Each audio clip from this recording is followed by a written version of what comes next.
temos vida no nome. E isso não é só uma coincidência. Onde há vida, Apivida Notre Dame Intermédica. Eu vou falar uma coisa só para vocês. Eu estou, neste momento, vocês não é tão fácil perceber, mas eu estou em estado de graça, eu estou em estado de euforia. Eu estou nos dois estados ao mesmo tempo. E é lógico, eu vou dizer por quê. Tá? Vamos lá, primeiro ao estado de euforia. Eu estou no estado de euforia porque hoje é o Dia Mundial do Rock. E eu sou ligadíssimo em música. Se música tivesse veneno, eu já teria morrido há muito tempo. Porque música é alimento para minha alma. Eu sou louco por música, eu ouço música todo dia, eu vivencio a música.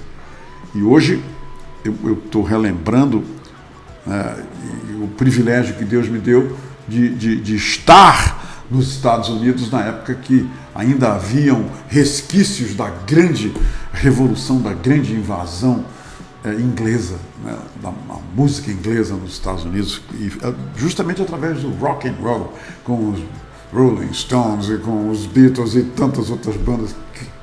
Que período maravilhoso, que período maravilhoso. E hoje é o Dia Internacional Mundial do Rock. Eu estou eufórico por causa disso. Eu estou eufórico também pelo seguinte: eu sou viciado, mas assim, declarado incontrolavelmente em leitura. Minha neta diz o seguinte: vovô, tu não lês, tu coleciona livros. Minha neta já disse isso para mim, e eu achei isso muito legal. Eu tenho uma fissura, eu compro livros todo mês. Não tem um mês da minha vida, esse mês eu já comprei 2 livros físicos. E hoje é o dia do escritor. Hoje é o dia do escritor. E pouca gente sabe, eu questionei algumas pessoas, sabe que dia é hoje? Não, hoje é o dia do escritor. É mesmo? Pouca gente sabe, mas eu estou feliz da vida porque eu sei. Agora, mais ainda, quer dizer, minha felicidade, a minha euforia aumentou, porque eu vou conversar com uma escritora. Está aqui conosco, com a gente, nos dá um privilégio da sua presença. Uma pessoa que eu considero muito especial. Primeiro porque ela é escritora, tá? Ela é escritora. A doutora Vilma Peixoto Mourão, eu vou ler aqui o que ela escreveu, tá? Eu escrevi uma coisa, ela escreveu outra. Ela é psicanalista, ela é socióloga, ela é professora e escritora. Ela é mestre em educação e doutora em psicologia e educação. Tá para ti? Tá aqui ela, a doutora Vilma. Mas hoje ela vem aqui para conversar com a gente, portando a expertise misturada de tudo isso aqui. Eu vou tentar pensar de cada especialidade dela alguma coisa para a gente fazer uma grande salada de informações e revelações para vocês. Mas, como é o dia do escritor, está aqui a prova. Agora, eu disse para a doutora Vilma, quando eu cheguei aqui hoje, e ela já estava aqui, eu disse para ela o seguinte: doutora Vilma, o seu livro é um livro que a gente compra até pela capa, porque a capa desse livro me fascinou. Vejam a capa desse livro. E o título do livro: O Adolescer e o Amor nos Discursos de Mulheres Manauaras.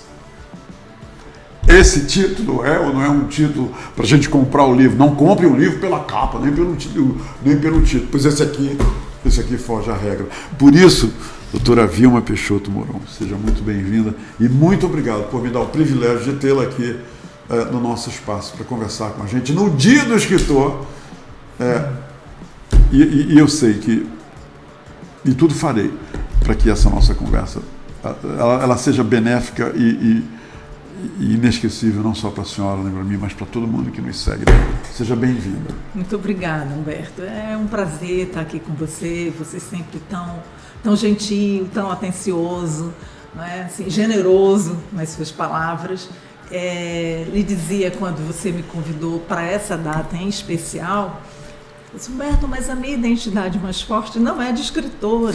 Foi. Não seria melhor chamar uma outra pessoa que tenha uma identidade mais consolidada? Porque Se você me perguntar como eu me vejo mais fortemente, e assim a gente vai já conversar também que identidade é um conceito já controverso, né? Hoje a gente tem pensado muito em identificações, mais do que identidade, porque identidade sugere alguma coisa que eu posso dizer, está aqui, né? Está pronta essa identidade, coisa e tal, e a gente está sempre em construção. Mas eu me reconheço muito mais como psicanalista do que como escritora, porque a gente tem uma concepção aí, e penso que a forma como as pessoas, de uma maneira geral, veem o escritor, como aquele profissional que escreve, né? Que escreve livros e que escreve constantemente. Eu tenho uma outra função, que é professora, sou professora e com muito gosto. É das coisas que eu mais gosto de fazer, é educar, é estar em sala de aula. A senhora é uma professora hoje na ativa, frequentando a sala de aula. A senhora dá aulas hoje? Sim, sim. Eu trabalho na Universidade do Estado do Amazonas, na Escola de Artes, né? E Turismo. Então, essas identidades, que a gente vai colocar entre aspas, elas me são mais fortes. Claro, nessa função de professora, eu estou escrevendo o tempo inteiro, porque é uma função que exige, né? A gente publica em revista, a gente publica capítulo em livro, E assim, quando eu fiz o mestrado, por exemplo, a própria banca já deu uma indicação de publicação para o meu texto. Veio uma moça de fora, era do Rio Grande do Norte, a gente estava assim, meio que iniciando os estudos sobre a representação social, eu fiz o mestrado aqui na UFAM, e aí ela disse, você traz uma contribuição importante no seu texto, que nem era esperado no mestrado. Aí o lado da psicóloga falou mais alto, coisa e tal, a forma como você fez a entrevista, como você conduziu, isso pode ser uma contribuição importante, publique isso. E eu não ouvi. Ok, né? Depois eu penso. E não me senti, publiquei artigo em revista, que também tem uma coisa, do ponto de vista acadêmico, você publicar um artigo numa boa revista te dá mais status do que você publicar um livro. Porque você pode pagar, se você puder pagar, você paga e você publica, né? Então tem essas coisas dos quales ali que vão categorizando o valor que tem as suas publicações, coisa e tal, nesse meio acadêmico. E eu não dei ouvidos para aquilo. Já tinha ouvido uma indicação na graduação e coisa e tal. Aí quando eu fui fazer a pesquisa do doutorado, que o livro é fruto dessa pesquisa, eu fui trabalhar numa comunidade que eu já trabalhava como voluntária, que era lá na colônia Antônio Aleixo, né? Uma comunidade que é chamada Fé 2, mas os próprios moradores chamam de Buracão, e eu acolhi esse significante que eles nomeavam o lugar que eles moravam, né? Então, assim, o contato com aquelas crianças, porque inicialmente a gente... Esse lugar existe, ele está lá na colônia, chamado Buracão. Tá lá. É comunidade Fé 2. E aí, assim, depois, quando fui pedir autorização do líder da comunidade, essas questões éticas todas que a gente tem que passar para poder fazer a pesquisa, aí ele dizia, professora, não bote esse negócio de buracão não sei o que, bote Fé 2, porque a gente está numa luta para sair disso. Mas as meninas me dizem que moram no buracão. Como que eu não vou ouvir isso, né? E aí As meninas eram as jovens. As jovens. E as crianças Sim. com as quais a gente trabalhava. Então, foi o trabalho ali naquela comunidade, o que a gente fazia? A gente tentava levar arte para aquela comunidade e fazia um trabalho de suporte, de escuta ativa, da psicologia, coisa e tal.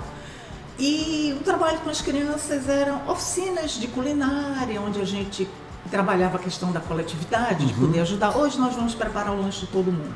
Quem vem preparar o lanche para todo mundo? Então, acho que era esse o foco do nosso trabalho.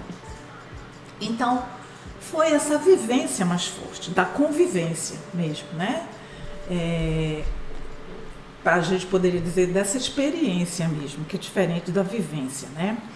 Então, assim, experimentar isso ali com eles foi me dando gás para essa pesquisa, né? Quando eu decidi fazer a pesquisa lá, eu já estava mais do que envolvida na comunidade. E a gente, quando faz um trabalho, é interessante, porque a comunidade não te aceita de cara, né? Eles ficam com as ressalvas. É um passo a passo, né? Então, com o passar do tempo, quando a gente passava e os pais e as crianças nos reconheciam e começavam a cumprimentar, lá vão as psicólogas. Aí eu digo, pronto, agora a gente entrou no trabalho, né? A gente já tem um reconhecimento da comunidade como alguém que está ali para fazer um trabalho. E depois, as adolescentes, a gente fazia oficinas de leitura, viabilizava a ida a cinema, levava teatro do oprimido, levava umas situações muito de leitura e muito de arte, de uma maneira geral, para eles. As adolescentes começaram a se aproximar pelas oficinas de leitura. E aí, era um trabalho que a gente fazia todo sábado à tarde. Elas começaram a chegar e começaram a demandar outras leituras. Quando vocês Elas vão... ouviam e perguntavam? Elas começaram a chegar para a leitura das crianças. Ok. E começaram a demandar, né? Quando vocês vão começar a ler livros mais pra gente? E aquilo foi ficando ali pra gente, mas a gente não tinha braços para abarcar tudo, né? E aí eu digo, rapaz, vou começar a ouvir isso. Vou começar a fazer um trabalho com essa galerinha aí mais velha. E aí, digo, ok, vou fazer o processo contrário. Eu vou fazer uma pesquisa com elas. E depois a gente vai fazer o trabalho como resultado dessa pesquisa.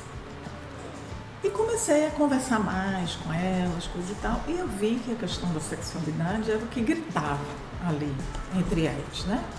Por questões até que a gente estava conversando um pouquinho antes de começar o programa, né? Sim. De como é diferente em cada geração, como as pessoas lidam com a sexualidade de forma diferente, coisa e tal. E aí eu comecei a dizer, meu trabalho de doutoramento eu vou fazer aqui. Eu quero escutar essas mulheres, né? E daí também o desejo de escrever o livro. Foi a primeira vez que eu tive... Foi tipo uma epifania que a senhora recebeu para começar isso aqui? Agora, sem nenhum planejamento, de repente veio. Faz sentido eu escrever, não para que a minha voz apareça, mas que eu possa dar voz a elas. Entendi, né? Lindamente. Que a voz delas consiga alcançar outras pessoas. Então foi esse o intuito. Porque era uma vivência muito difícil, a vivência da adolescência naquela comunidade. Doutora, me dê um parênteses. Pois não. A senhora vai ficar... Eu lhe interrompi, é muito difícil lidar com a adolescência naquela comunidade, ok? Paramos aí. Doutora, eu quero me usar como exemplo, porque eu já conversei com a senhora sobre isso. Eu tive uma adolescência como todo ser humano tem, ok? Mas nessa época em que eu adolesci, eu adolesci de uma forma que, quando a gente conta isso hoje, as pessoas ficam, meu Deus, olha só como era. Ninguém me disse que eu era adolescente, ninguém me chamava de adolescente, ninguém me disse o que era adolescência, ninguém me falou sobre as mudanças que eu estava atravessando. E quando eu digo eu quero agora pluralizar. Eram todos os meus colegas e as meninas daquela época. A adolescência era algo que estava ali, estava acontecendo, mas ninguém falava. Mamãe e papai não falavam, titia. O que a gente fazia era falar das coisas que aconteciam com a gente no colégio, entre nós, com os colegas e tudo mais. De coisas positivas, negativas, de invenções e mitos. Era entre nós que a gente conversava. E hoje eu fico fascinado porque é uma nova fase, uma fase de revelações de forma bem natural. Minha neta, como exemplo, tudo é falado para ela. Ela pode questionar, ela pode perguntar, ela pode fazer o que ela quiser. E tem pessoas com respostas certas. Me diga uma coisa, baseado nisso, nesse quadro que eu pintei, que antes a gente não sabia nada, eu não sabia nem que as minhas irmãs menstruavam, doutora, porque isso era um tabu terrível. Muito bem. Aí eu vejo o título do seu livro, O Adolescer e o Amor nos Discursos de Mulheres Manauaras. A senhora já nos deu o fio da meada desse título. Mas me diga aqui uma coisa, adolescer é tipo assim um sinônimo direto ou indireto, de sofrimento. Doutora, adolecer é algo que traz para a vida de todo adolescente muito sofrimento, e hoje, mais do que nunca, com todas essas mudanças que são reveladas aí a toda hora, é fundamental que eles sejam ouvidos, que eles sejam amparados e educados. Sim, a gente tem que ter só uma precaução, né? Durante muito tempo, e ainda hoje, acredita-se, né, nas escolas sobretudo, que os adolescentes precisam de informação no campo da sexualidade, por exemplo. Então, todo o trabalho que se faz em relação à sexualidade é um trabalho informativo. Como não engravidar, aparelho reprodutivo disso, daquilo, coisa e tal. Mas não se fala dos afetos, não se fala de questões outras, né?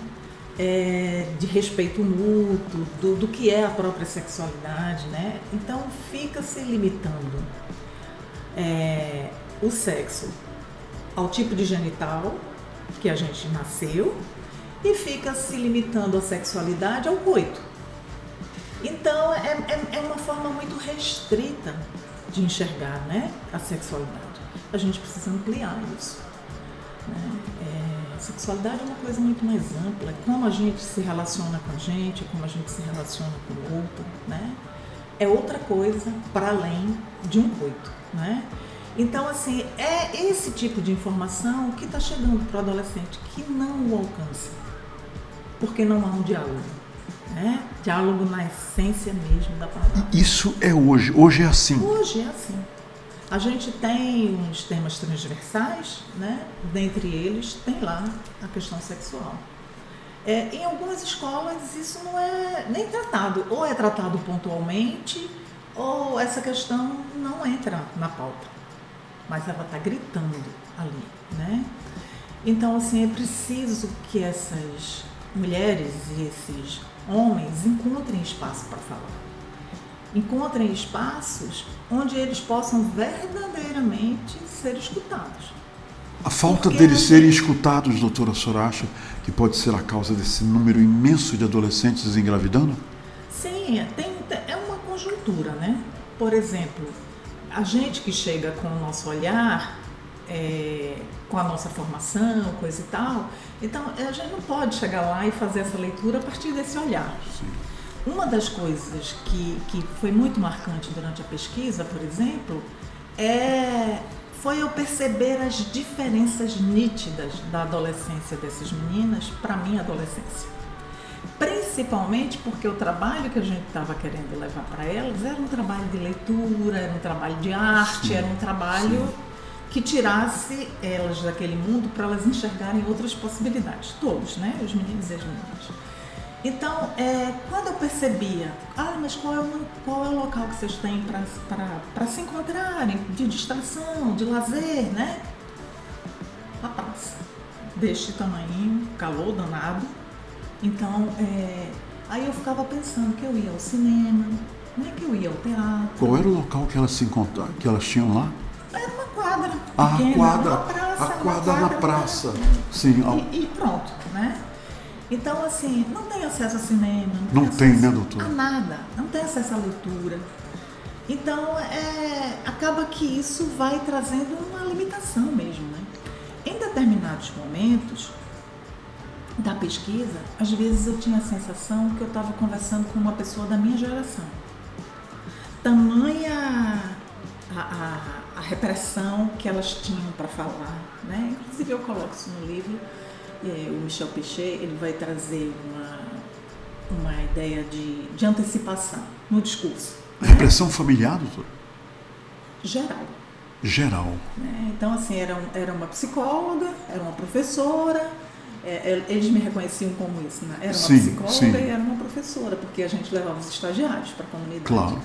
Então, não tinham comigo muita abertura. Eu tinha que ir tateando ali, fazendo mais de uma entrevista, mais de uma conversa, até que aqueles dados eu pudesse perceber que poderiam ser mais próximos, né, do que elas pensavam. O Pechet, ele diz assim, tem um fenômeno de antecipação.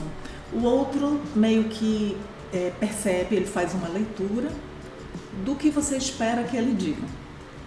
Então, elas respondiam desse viés. Então, eram sempre muito quietas, muito controladas, a sexualidade muito dentro das normas, das regras. Quando aparecia, foi uma loucura, não havia um eu quis, sabe? Eu fui para ver como é que era, não tinha um eu, sabe? Era uma certa insinuação de que o menino havia forçado a barra, que era loucura, porque eu estava muito apaixonada, né? Aí eu digo ali assim, o efeito do cupido, né? O cupido ocupado, né? Quer dizer, está sempre a responsabilização, não gosto da palavra culpa, mas responsabilização do outro. Então, foi um trabalho de garimpagem mesmo disso, né? A análise do discurso, que é a técnica que eu trabalhei para escrever o livro, ela exige que a gente vá buscar essa formação discursiva e essa formação ideológica desse discurso. Onde é que está? Porque tinha horas que eu gravava as entrevistas, quando transcrevia, que eu ia ler, eu dizia, meu Deus, minha mãe falando.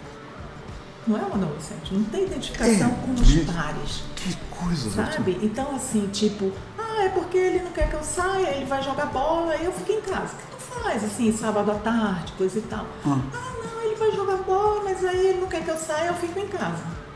Eu digo, de novo, o lugar do homem é a rua, o lugar da mulher é o lar, né? É o privado, é aquilo ali, mas... Então, assim, esses sentimentos de estranheza foi... sobretudo que me motivou a escrever o livro. Duas coisas. Quanto tempo a senhora levou para concluir todo esse levantamento através das suas pesquisas e com um livro? A senhora tem esse tempo definido, doutora? Não, assim, porque o trabalho com a comunidade foi um trabalho mais extenso. E essa aproximação com elas também. Então eu fui percebendo que não dava para conversar na casa delas. Não dava para conversar com elas porque não tinha privacidade. Não dava para conversar com elas no espaço onde a gente fazia as atividades, porque era um espaço vinculado a uma igreja protestante. Sim. Que cedia o espaço para a comunidade de uma maneira geral aos sábados à tarde. Então a gente ia de intrometido para esse espaço como se a gente fosse da comunidade. Era um espaço muito bacana, inclusive. Entendi. Então a gente ia para esse espaço para fazer esse trabalho. Aí eu vi que ali não dava para ser pela questão religiosa, né?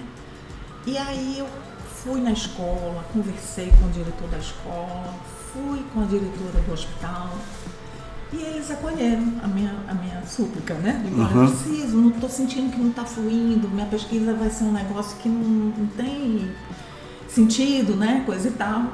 E eles autorizaram que eu fosse para lá. Então eu ficava na escola, num cantinho lá. E eles iam lá conversar comigo. Elas iam, às vezes iam os meninos, eu escutava, mas não entraram na pesquisa, né? E era muito, muito interessante, porque eu vivi experiências muito significativas. Um dia, era uma região difícil para ir à noite, às vezes eu tinha que esperar que a aula terminasse para poder fazer entrevista com elas. E aí o meu marido me acompanhava. Ele ia comigo e ficava esperando no carro. E um dia eu cheguei, sisuda, e comecei a chorar. Aí ele disse, mas o que aconteceu? Aí eu disse, não estou acreditando no que eu estou conseguindo ver de dados. Mas o que foi? Eu disse, essas meninas, elas não sabem que existe o PSC, o processo de seleção contínuo da universidade. Elas já deveriam ter feito o PSC1, elas não fizeram. Mas não sabiam nem que existia o PSC. Nem que existia.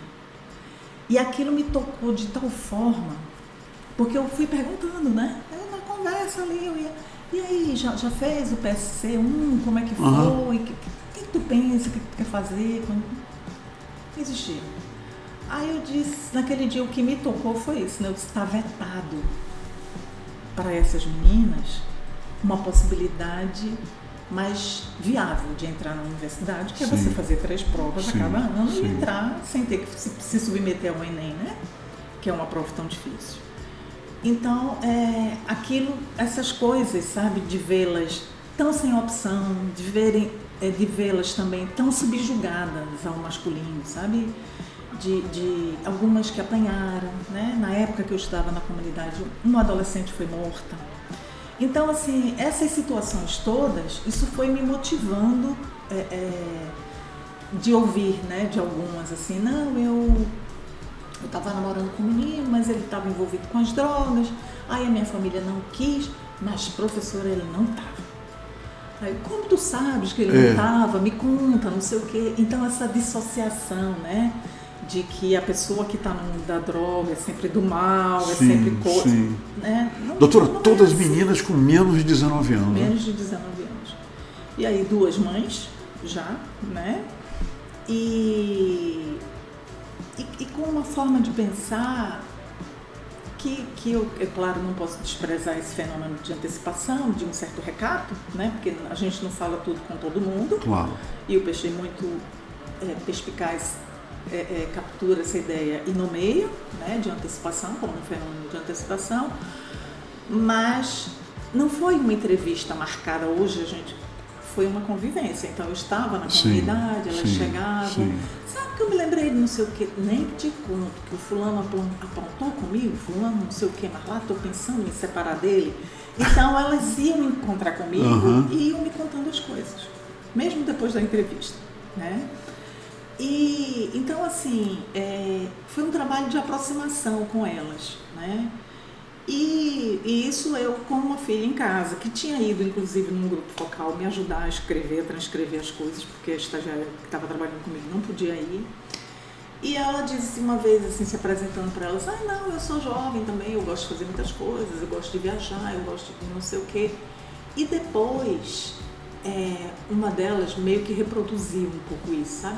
Não, eu gosto de fazer muitas coisas, eu gosto de ir para a escola, eu gosto de ir para a quadra, mas era tudo na comunidade. Não existia lá fora. Era bolha. A casa da vovó, a casa da minha tia, um igarapé mais extenso que tinha nas proximidades. Então, assim, essa falta de olhar o mundo, né? Doutora, viu? Essa realidade, ela continua? Ela é existente ainda? Ela é existente. E qual é então a proposta hoje, depois que a senhora aprontou o livro, sua, pessoal, como escritora, como uma pessoa que vivenciou todas essas realidades? Que proposta a senhora está embutida nesse trabalho para pessoas como eu, por exemplo? Eu vou ler o seu livro. Qual é o recado que a senhora está me dando através dessa leitura?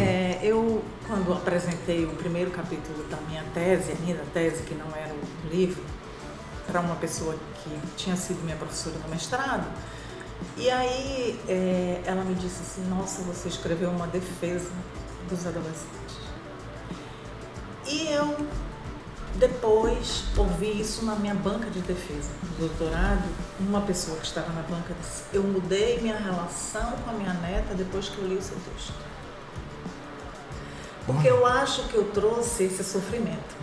Eu trouxe esse período de incertezas. Então, a gente tende a pensar a adolescência como um período intermediário entre a infância e a vida adulta.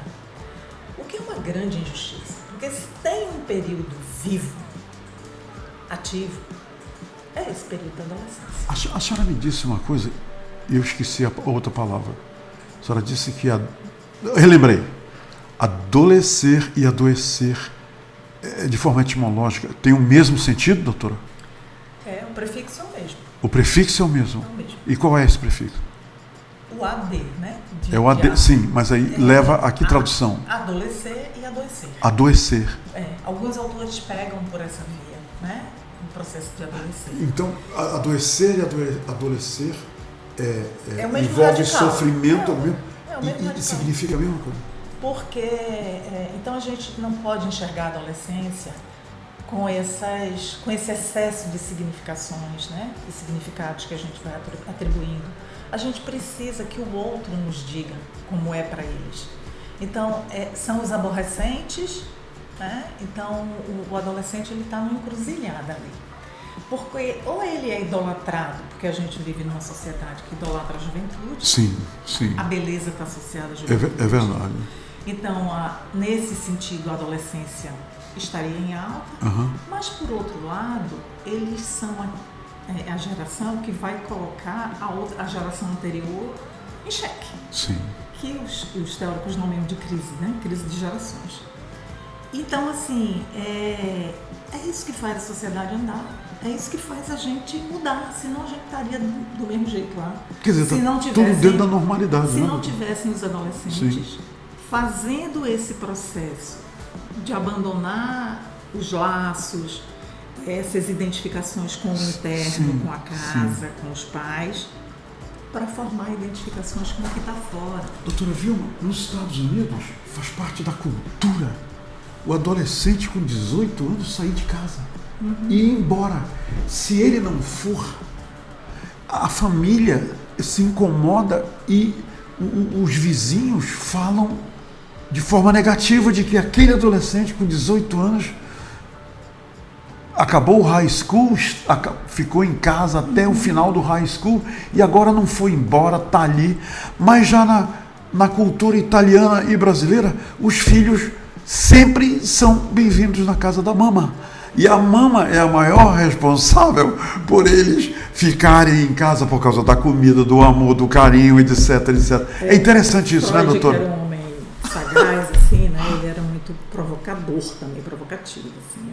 Não está na civilização, ele diz que a mulher atrapalha a civilização. É a mama. Porque puxa a cria, puxa o marido para dentro de casa, nesse sentido de proteção, né? É uma pequena frasezinha que tem lá no Está na Civilização. Mas, assim, então, retomando essa questão do que eu pretendia, primeiro dar voz a essas meninas, essas mulheres, mas mostrar um pouco do outro lado da adolescência. Sim. Né? Desse sofrimento. Sem o glamour. Dessa vida intensa. É. Né? E dessa precipitação que a gente tem quando usa alguns adjetivos, né? Como aborrecentes. Eu tenho amigas que brincam e dizem os aborrecentes e as crianças. Crianças.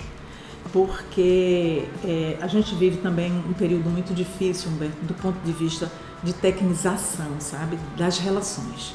Então, eu dizia aqui para os meninos mais cedo que o profissional hoje acaba que tem muito poder. A sua palavra tem muito poder. Sim. Se você fala do lugar do psicólogo, isso tem poder. Se você fala do lugar do médico, isso tem um poder.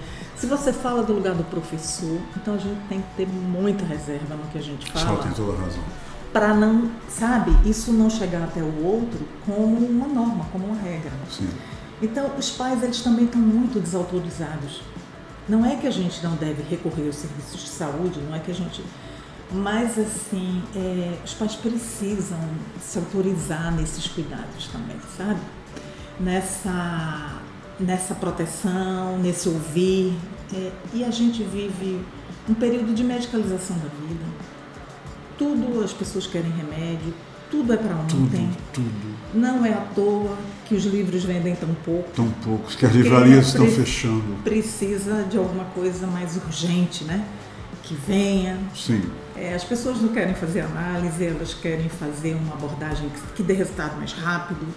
A gente está nesse ritmo alucinado que não é ditado por outra coisa, pelo mercado. E a gente precisa se dar conta disso. Né? A gente precisa se dar conta que tem um mercado demandando uma série de coisas da gente. Então é preciso fazer frente. Mas esses pais precisam de suporte. Né? Também digo no livro que, por exemplo, do ponto de vista da educação, a Constituição Federal ela diz que é dever do Estado e da família. Quando chegam os parâmetros curriculares, né, nacionais, a família passa a preceder o Estado. Aí as pessoas dizem, está dando autonomia à família, a família que tem que decidir como vai criar, coisa e tal. Não, o Estado está se retirando e colocando uma família que nem sempre tem condições de prestar esse suporte, de prestar isso. Né? E preparo, né? Então tem uma ideologia embutida aí de retirada do Estado para que a família assuma. Mas que condições a família tem para assumir isso? Né? Vamos pensar, por exemplo, essa questão de educar os filhos em casa. A gente viu o drama que foi durante a pandemia, né? Vimos mesmo. Os pais desesperados e muitos memes e muitas historinhas circulando na internet de pais e avós desesperados com essa questão de ter que dar conta das tarefas.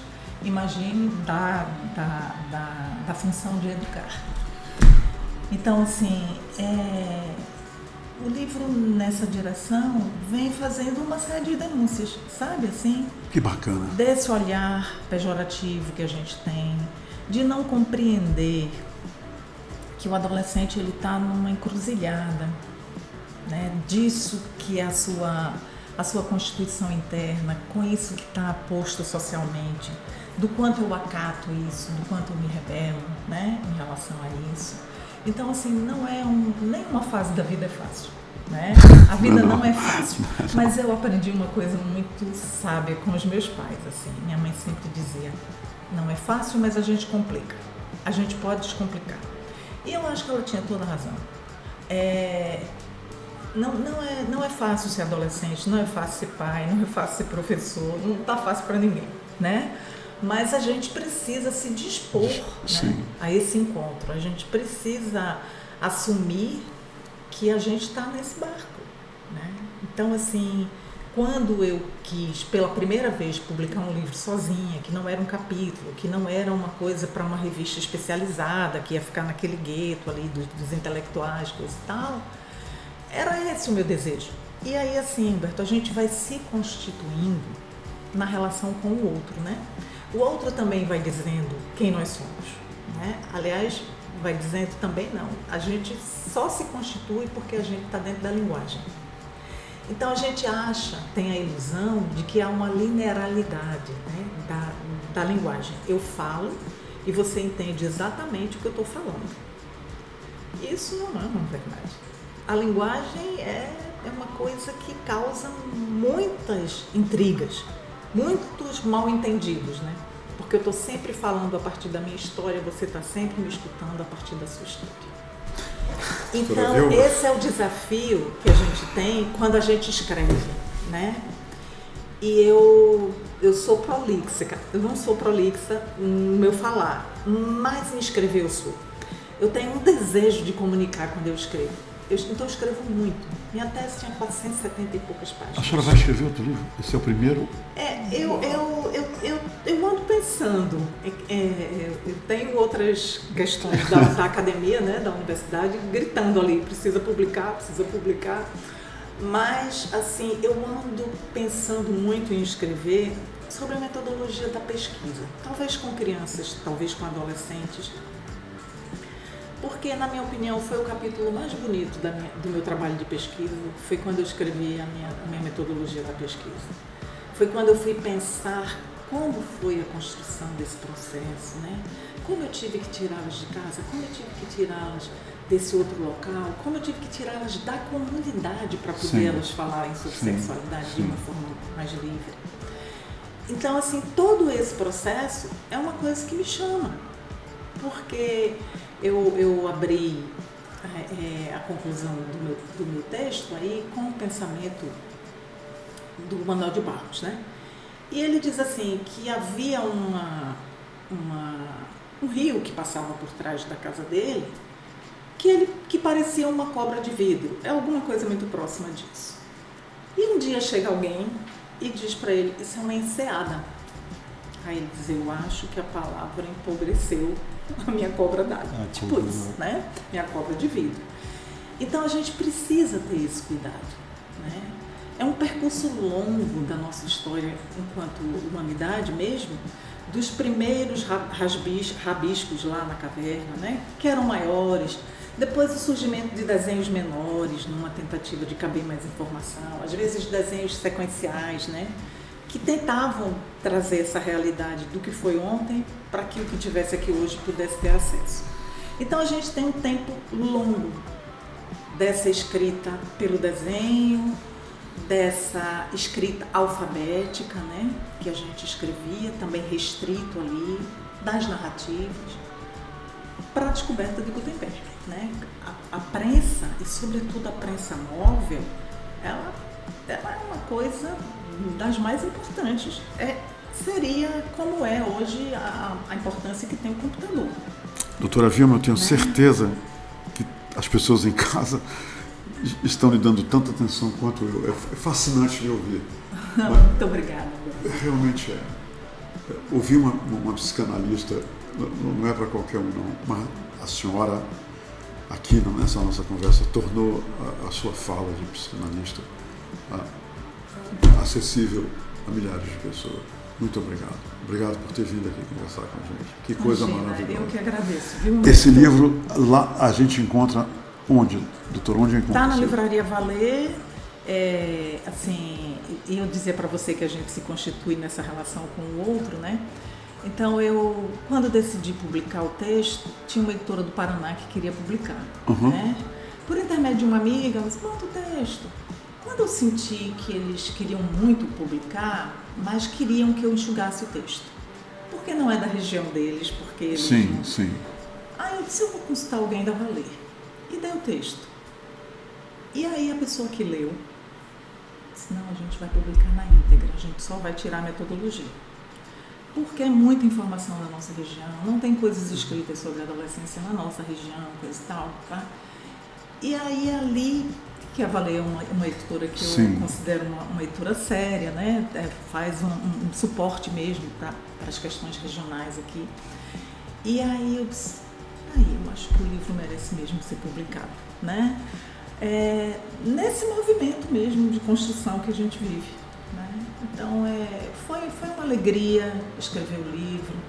É uma alegria quando eu escuto alguém, cheguei em tal livraria e vi seu livro, né? Eu fui na feira que teve recentemente aqui, isso, na Feira do Livro. Seu livro estava na feira. Então, é isso, a gente também vai se descobrindo como escritor ou como escritora por essa via. Então é o seguinte, eu encerro essa nossa conversa dizendo para a professora Vilma o seguinte, a senhora, quando eu lhe convidei, é verdade, a senhora disse, mas Humberto, eu não me sinto assim, ser a pessoa que no dia do escritor deva atender seu convite, sua demanda e estar lá com você. Pois eu vou encerrar aqui dizendo, dificilmente eu teria encontrado alguém melhor para superar essa comunicação como escritora, e eu disse para vocês, misturando todas as outras expertises dela, como ela fez, para nos entregar o conteúdo desse livro, com uma história belíssima da composição dele. Muito obrigado. Eu que agradeço. Muito obrigado. E viva os escritores, tá? No Dia dos Escritores. Viva, é importantíssimo. Viva. Né? Manter a E viva o rock and roll. Eu nem lhe perguntei, a senhora deve gostar de rock and roll, né, doutora? Sim. Tudo a ver com a nossa geração, não é isso? Capital me espera aí brevemente. Pronto. Eu vou dar uma notícia para vocês, hein? Uma banda alemã, foi confirmada ontem de manhã, uma grande banda alemã, que eu sei que termina com Guardian, eu esqueci o primeiro nome da banda, mas essa banda alemã vai estar em novembro aqui, final de novembro. Essa banda já foi confirmada ontem de manhã. É uma banda de hard, não é metal, não é hard, é uma outra, power rock, power metal, é uma coisa assim. Vai estar aqui no final de novembro, tá? Doutor, obrigado. Gente, até amanhã, tá? Até amanhã. Viva o rock and roll. Temos vida no nome. E isso não é só uma coincidência. Onde há vida, há Apivida Notre Dame Intermédica.